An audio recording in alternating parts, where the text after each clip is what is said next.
O canto é a coisa mais importante, que dá a sensação de eles existirem dentro de uma sociedade que canta. Quando eu estava nós fomos caçar, eu fui junto, e lá longe a gente ouviu alguém cantando. Então os índios disseram, fulano de tal, e saiu da aldeia. Como é que você sabe? Sim, ele saiu da aldeia. Eu não sabia porque ele deve estar sozinho, porque ele está cantando. Mas o que tem? Não, ele está com medo. Porque quando a gente sai da aldeia, a gente canta. Aí eu me lembrei, e nós temos um negócio, quem canta seus males espanta. Muito parecido, né? Então, sair da aldeia, você tem que levar com você alguma coisa da sua cultura, da sua sociedade, que defende da força sobre-humana que existe na natureza. E toda essa ideia da natureza agressiva, ela tem que ser tratada com luvas de pelica. Então tem que ter, todos os rituais deles são assim, rituais de boa vizinhança. E eu fiquei sabendo, então, que eles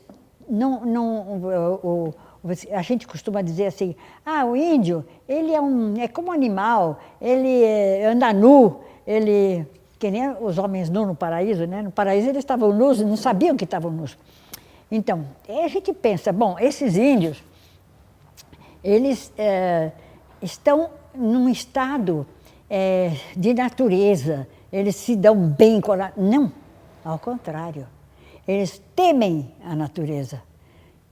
Por isso é que eles se mantêm fechados naquele círculo e, como eles têm medo de atacar a natureza, eles reduzem a natalidade.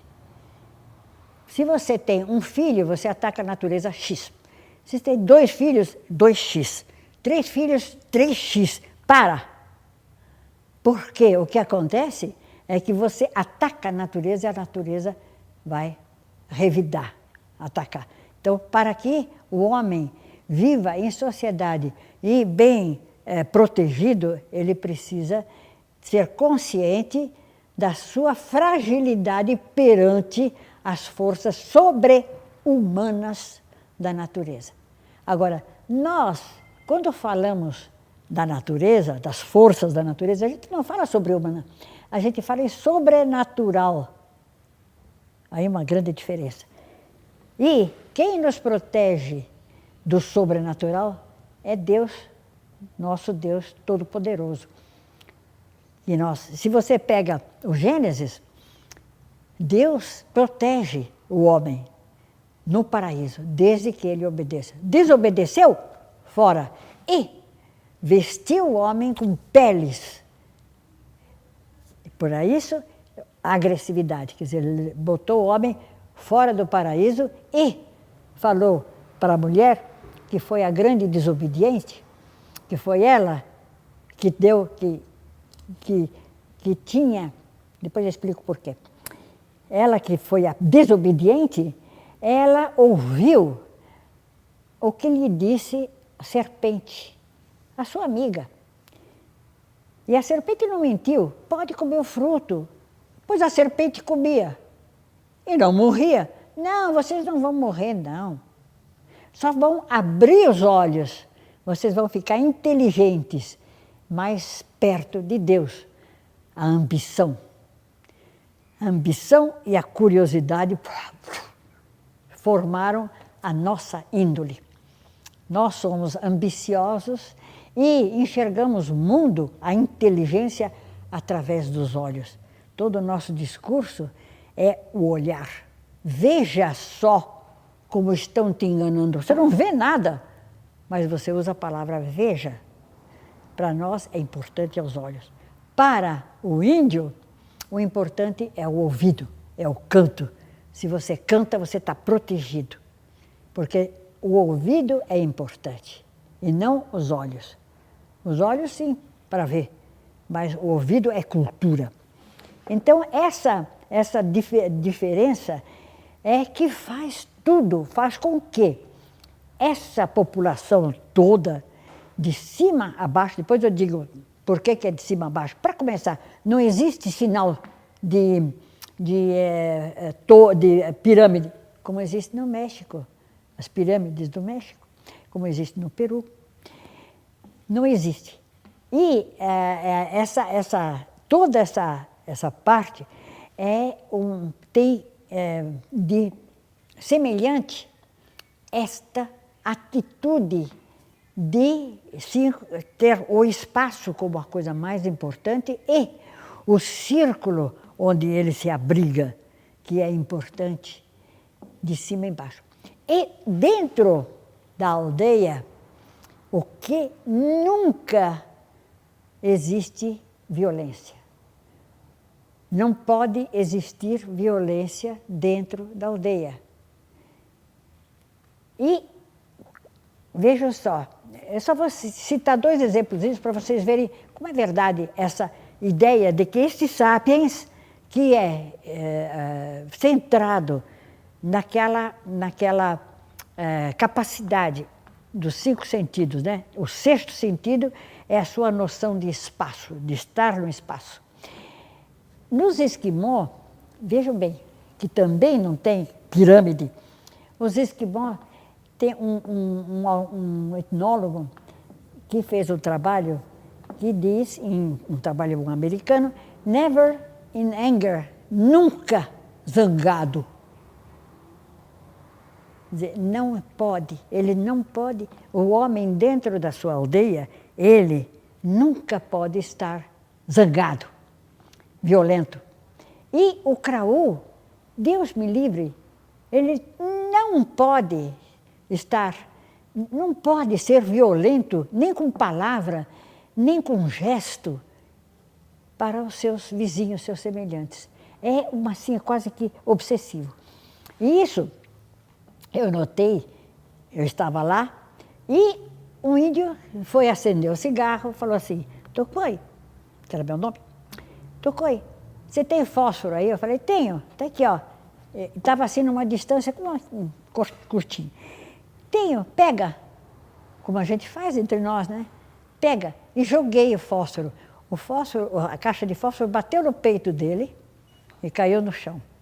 Ele não se mexeu para pegar a caixa de fósforo. Depois que caiu no chão, ele se abaixou e pegou. Isso foi uma coisa assim estranha. Aí eu perguntei para o meu informante, que era mais que... Eu falei, por que ele não pegou a caixa de fósforo? Aí ele ficou assim meio desenchabido e falou assim, sabe, nós aqui, a gente nunca joga coisa um para o outro. Por quê? Por quê? Porque não se joga. Jogar é como se fosse uma flecha. Quer dizer, este movimento, o movimento de você jogar uma coisa é agressivo, é violência. É tão violento quanto você tivesse flechado ele. Que a flecha é aquilo que é jogado para matar. Dentro da aldeia, ninguém joga uma coisa para o outro. Vocês vejam só como a coisa vai fundo. E outra coisa que eu fiquei sabendo agora na televisão, porque quando eu assisto televisão, eu assisto com as orelhas assim, né? Aquele Jamie, que é um cozinheiro que tem um programa de televisão, ele sempre ia de um lugar para o outro, né? Para outras sociedades. Ele foi para os índios Navajo, dos americanos, ele é inglês. E ele falou que os índios Navajo não comiam pizza porque era redonda. Veja a importância do círculo, é sagrado. Eles não comem comida redonda. A importância do círculo. Né? Veja, isso tudo o que é? É a antropologia das emoções. E tudo isso tem um fundo que você precisa criar uma atitude de pesquisador para ir ao fundo da coisa. Não é assim, porque certamente eles tinham, não sei porque ele não explicou, eles não comiam porque era redondo e deviam ter uma justificativa. a justificativa é sociológica, mas o porquê é antropológico. A diferença entre a sociologia é o fato social. A antropologia vai por trás do fato social para ir ao âmago da estrutura cultural, aquilo que está dentro, regras e normas a serem obedecidas. E daí, parênteses, só para situar bem, na nossa sociedade, Deus Todo-Poderoso é religioso e tal, mas ao reflexo desta construção na nossa sociedade é o Estado. O Estado, ele é protetor. E o jurídico é a elaboração de regras e normas que devem ser obedecidas. Porque se você não obedecer, você é excluído da sociedade, cadeia. Ou pena de morte, seja lá. Mas veja só como a gente, o antropólogo treinado, eu só gostaria que vocês fossem um pouquinho treinados também para enxergar essa coisa, dessa proteção que exige obediência. Se você não obedecer às regras e normas da nossa sociedade, você vai para a cadeia. Você é excluído. E ir para a cadeia é uma exclusão. E o homem é um animal social, biologicamente programado para ser social. Se você, na cadeia, até hoje, vocês conhecem bem aquele castigo de preso na cadeia, a solitária, né? O sujeito é 4 ou 5 dias, uma semana na solitária. Na Inglaterra, ultimamente, eu fiquei sabendo, e minhas orelhas levantaram, que eles aboliram a solitária, dizendo que o castigo era forte demais. Era muita crueldade botar o homem isolado, fechado num lugar sem contato com outros homens. O homem não é feito para isso. Bom, então, isso é para mostrar para vocês quem é esse homem que é um animal social e que precisa da convivência com outros homens para viver. Bom, outra coisa interessante que os índios Krawô também me alertaram, porque eu ficava lá na periferia da aldeia, porque nós tínhamos, as casas todas são na periferia da aldeia, né? A gente vê esse círculo da aldeia com as casas, e eu tinha uma casinha lá do técnico do Comitê Francês contra a Fome, e eles vinham lá passear, iam para aí, conversavam e tal, a gente fazia pipoca, eu sei lá, fazia cafezinho, sempre tinha algum atrativo, e tinha entre os índios alguns que tinham aquele dom de poder me explicar o que era implícito. Não é todo mundo que pode. Esses são os bons informantes. Aqueles que conseguiam colocar em palavra aquilo que é implícito, mas que o outro não sabe que era eu. Muito bem. E um dia, eu estava conversando, eles falaram, porque eles têm a terra, o corpo deles, o corpo é um microcosmo da terra. A terra, na parte da cabeça, deitada assim, é o leste, é de onde vem a luz e a vida.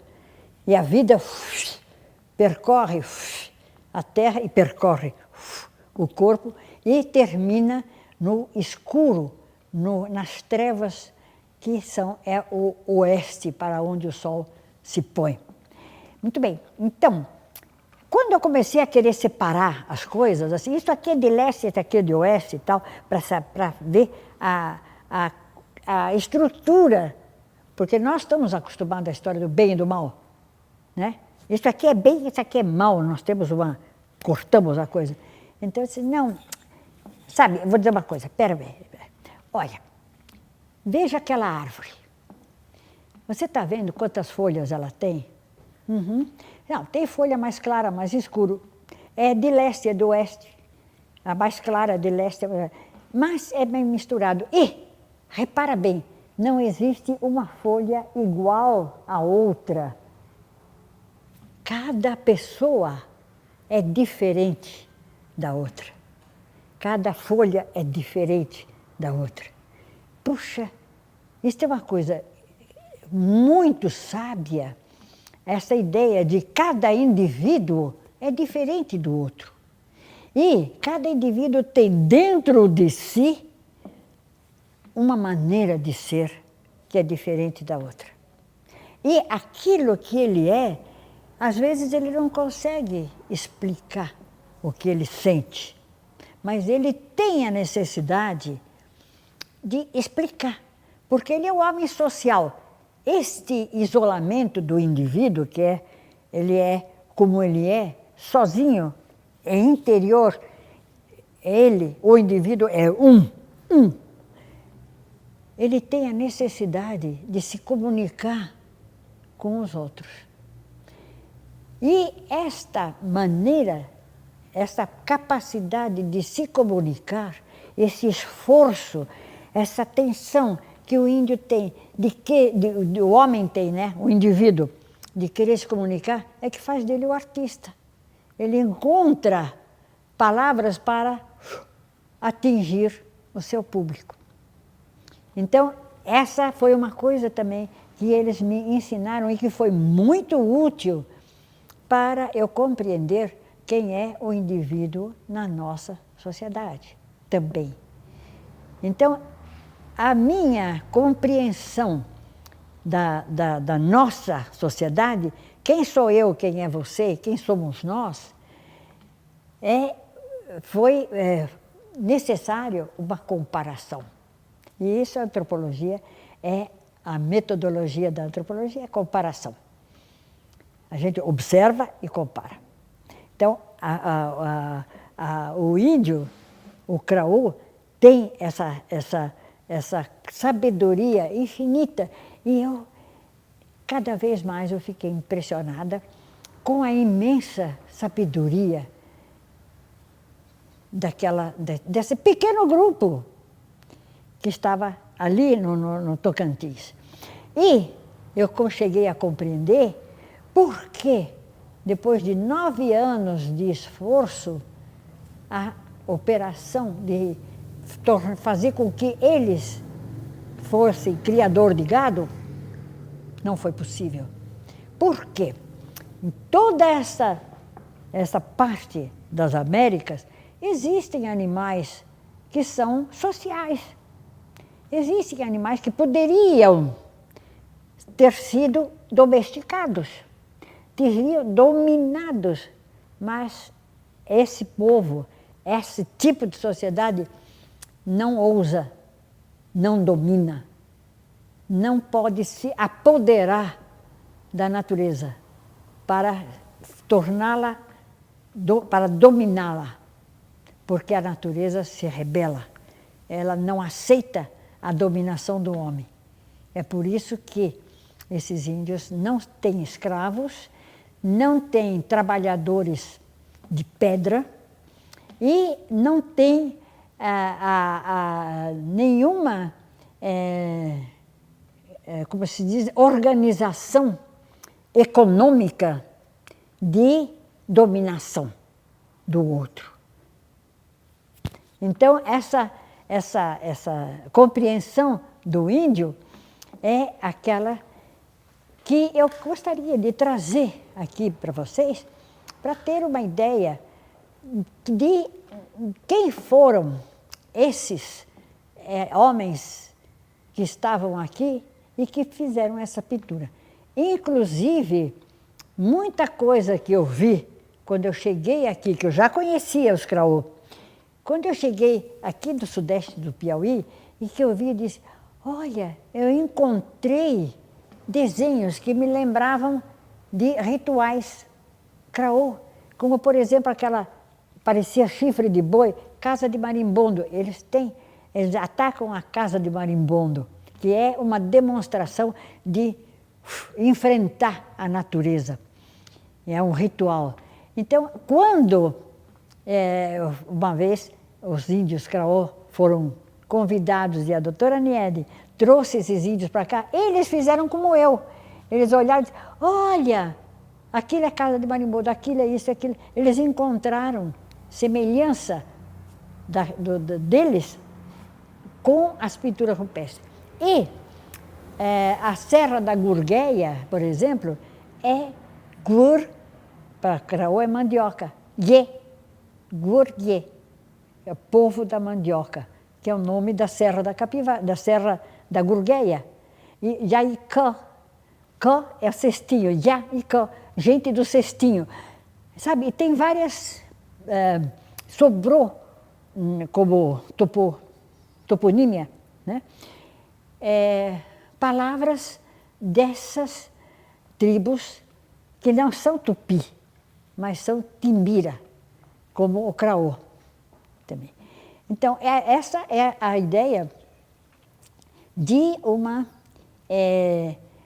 valorização desses índios, que eles conseguem uma existência ecologicamente, politicamente boa, porque não destruíram a natureza, tendo vivido 100 mil anos aqui, como vocês estão aí olhando para esse semiárido, que era uma floresta tropical até há pouco tempo atrás, até 500 anos. Quer dizer, ecologicamente correto. Quer dizer, a espécie sapiens pode viver sem causar danos para o seu ambiente. Enquanto que no México, no Peru, em volta daquelas civilizações de proliferação exagerada, temos desertos. Cortaram árvores para construir, para aumentar aquela civilização. Quer dizer, é uma atitude politicamente incorreta, enquanto que esses índios, eles são politicamente corretos. Agora, não sei se isso, por exemplo, nós que somos, eles são a civilização do espaço, para eles o espaço é importante. Para nós é o tempo, dia e noite. Deus, quando criou a Terra, né? O dia, noite e o sol. Quer dizer, nós temos o relógio, o Cronos, temos toda essa ligação com o tempo, muito mais importante. A gente diz espaço de tempo. O tempo tem uma duração, né? Então, o tempo que é importante para nós. Pergunto eu, essa civilização que soube aproveitar a tecnologia a esse ponto, somos felizes? É uma boa qualidade de vida? Temos depressões, tensões, a valorização exagerada do indivíduo, o indivíduo que domina o outro, a violência inserida na sociedade. Eu me pergunto, é uma vantagem? Não sei. A sociedade horizontal, igualitária, e a sociedade piramidal, pirâmide mesmo. A gente pega o Egito, pirâmide, e pega todas essas civilizações da antiguidade. Babilônia implodiu, Nínive, enfim, implodiu, Egito implodiu, os hititas implodiu. E todas elas tinham calendários e tudo isso, inclusive México, o calendário mexicano, né? Quer dizer, eram sociedades do tempo, aquela vertigem do tempo. Bom, não sei se a gente vai conseguir ser feliz tendo essa violência instalada assim próximo de nós, que é uma situação da nossa sociedade muito angustiante.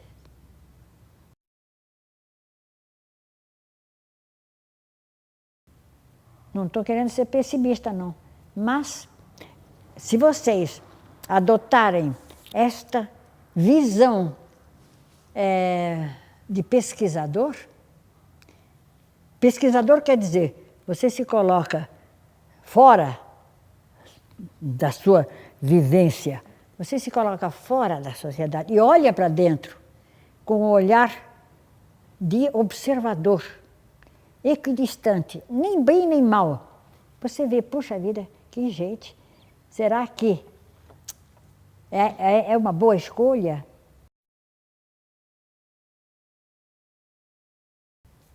Né? Nós estamos no bom caminho? Será que existe uma possibilidade, mais uma vez, como a história se repete? Nós estamos falando de história e de tempo. A nossa história, nunca ela volta para o mesmo lugar, ela vai em espiral. Nunca é igual. Ela tem uma diferença de uma volta para outra volta. Será que nessas voltas, onde é que nós vamos chegar?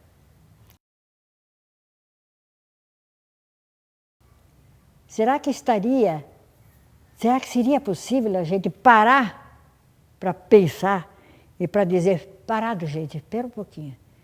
Vamos considerar, vamos arrefecer um pouco esta ambição. Inclusive, é uma ambição, vejam só, nós queremos tomar o lugar de Deus com essa história de clonagem. Né? Fabricar seres. Não sei se é uma coisa boa, mas enfim, o que fazer? Agora, eu já coloquei essas ideias para a gente pensar e